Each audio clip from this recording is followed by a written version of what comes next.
কবুতরের মাংস রান্না। এইদিকে আমার যা রান্না শেষ হলে আমি রুটিটা বেলে নিব। আমার যা আস্তে আস্তে করে আমরা দুইটা মিলে রুটি ভেজে নিব।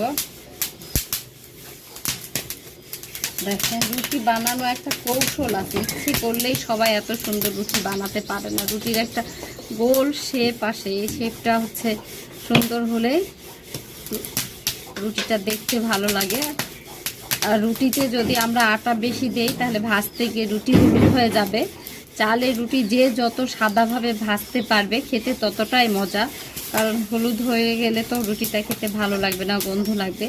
অনেকেরই অবশ্য পছন্দ, যেমন আমার বড় আপু সেমাই দিয়ে মানে মিষ্টি দিয়ে রুটি খেতে খুবই পছন্দ করে, ও ঝাল দিয়ে পছন্দ করে না। আর আমার শ্বশুর আবার সেমাই দিয়ে মানে মিষ্টি দিয়ে রুটি খুবই পছন্দ করে। বাবার জন্য বিশেষ করে রুটি বানানো। এই তো